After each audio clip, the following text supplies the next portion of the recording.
How's it going, everyone? My name is Jackson and welcome back to Lights Camera Jackson. Today we're diving into some massive revelations from Kevin Feige's recent interviews with Variety and other US based outlets. Feige said a lot, some of it exciting, some of it eyebrow raising, and I've pulled out 5 moments I wanted to talk about further. But before we jump in, be sure to engage with this video, drop a like, leave a comment and hit that subscribe button if you haven't already. We're on the road to 1k subs and I'd love for you to be part of that journey. Now back to the video. Right folks, let's start with the biggest headliner of them all at number 1. Avengers Secret Wars will serve as a reset for the entire MCU. That's right, you heard me. Feige confirmed that the plan is to use Secret Wars, which will hit theatres in December 2027, to essentially wipe the slate clean and start fresh. And I quote, "We'll utilise that story, not just to round out the stories we've been telling post-Endgame. You can look at the Secret Wars comics for where that takes you. It very much sets us up for the future. Endgame was about endings, Secret Wars is about beginnings." End quote. He was careful to say it's not a reboot, but rather a reset. And again, in his words, reboot is a scary word. Reboot can mean a lot of things to a lot of people. Reset, singular timeline, we're thinking along those lines. End quotes. Feige also confirmed that the X-Men will debut post-Secret Wars with an entirely fresh cast, focusing on Charles Xavier's school about younger mutant characters, with themes of identity and belonging, much closer to the comics. Personally, I think that's a smart move. The MCU's become bloated between the films and all the Disney Plus shows. It's become harder than ever to keep up, even for the most hardcore fan. And for the more casual viewer like my wife, who used to watch everything still, she now skips most of it. And I know she's not alone out there. Feige's clearly been watching across the pond at what DC's been doing with their own reboot. And this is Marvel's answer. A hard reset, a clean slate if you will, and honestly, I'm on board with the changes. Coming in at number 2 on my key takeaways, we have plans to recast iconic characters. Feige also confirmed what many of us suspected. The MCU will start recasting iconic roles, including Tony Stark and Steve Rogers in the years to come. He mentioned how other major franchises have recast over time. Amy Pascal and David Heyman are now searching for a new James Bond, he said. David Corenswet, the new Superman, he was awesome. That will always be the case. Close quotations. He even addressed the challenge of following legends like Robert Downey Jr. and Chris Evans by using an example of the GOAT Sean Connery playing James Bond, and how the Bonds that followed also did a sterling job despite the skepticism at the time. And I get it guys, recasting is always controversial, no doubt about that. Just look at the backlash to David Corenswet when it was revealed he would take over from Henry Cavill.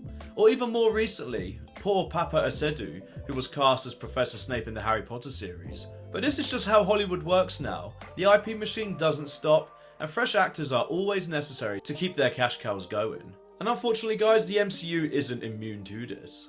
We all need to be ready for when they announce the next Wolverine, because let's be honest, the discourse is going to be wild. Moving on to my 3rd takeaway, Marvel was already pivoting away from Kane. This is probably the most surprising reveal from Kevin Feige. Marvel had already started shifting away from Kane the Conqueror long before Jonathan Majors' legal issues. Feige revealed that even before Quantum Mania hit theatres, they had begun discussing a new direction, and the name that came up, Doctor Doom of course. And I quote, "We had started to realise that Kane the Conqueror wasn't big enough. He wasn't Thanos. There was only one character who could be that. Because he's been that in the comics for decades, Doctor Doom. I even started talking to Robert Downey Jr. about this audacious idea before Ant-Man 3 came out." End quotes. Up until now, everyone just assumed that Major's arrest derailed the Kane Dynasty plans. But clearly, Marvel was already rethinking things, based on Feige's comments. Kane was never really their endgame after all. Doctor Doom was always the bigger play. And to be honest, it makes the most sense pivoting away to Doctor Doom. Even though I did want to see the Kane the Conqueror story, Doctor Doom is probably going to be better based on the stuff we did receive about Kane. Moving on to number 4, don't expect Miles Morales anytime soon. Kevin Feige was also asked about Miles Morales, and whether he'd show up in the MCU soon. And unfortunately, the answer was a solid no. And I quote, "That is nowhere until Sony Pictures completes its animated Miles trilogy with 2027 Spider-Man Beyond the Spider-Verse. We've been told to stay away." End quote. Yeah, this one guys is disappointing. A lot of fans, including myself, were hoping the next Tom Holland Spider-Man film might introduce Miles Morales, or at least tease him in some way. And hey, maybe it will still happen, subtly at least. But a full live action Miles Morales is clearly years away. Or maybe never. And as always, we can blame that squarely on Sony and Disney with their rights mess. Last takeaway, and this one stings. Blade is delayed indefinitely, though Feige insists it's still part of Marvel's long-term plans. Mahershala Ali is still attached, he said. But then he added something even more revealing, and I quote, "For the very first time ever, quantity trumped quality. We didn't feel confident we could turn a good script into a great one, and we didn't want to do that to Mahershala, or to us." End quote. Do you know what, guys? That's a pretty blunt admission. Feige straight up said that they were pushing out too much content too fast, mainly to feed that Disney Plus machine.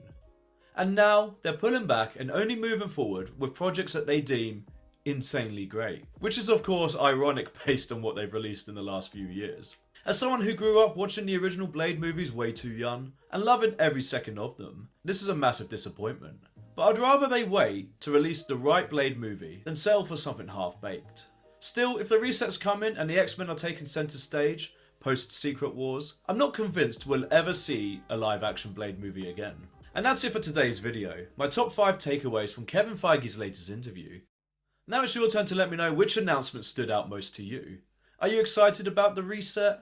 Nervous about recasting? Still holding out hope for Blade? Drop your thoughts in the comments below, and let's talk some Marvel. And if you're new here, my name is Jackson, and welcome to Lights Camera Jackson, where I cover all things television and film. I started this channel to connect with other like-minded individuals like yourself, to discuss the latest and greatest releases, and of course, give my wife a break. And I would love to keep growing this platform with you. Subscribing is free, so join us and let's talk about what we're watching together. Thanks for watching this video, and I'll see you next time.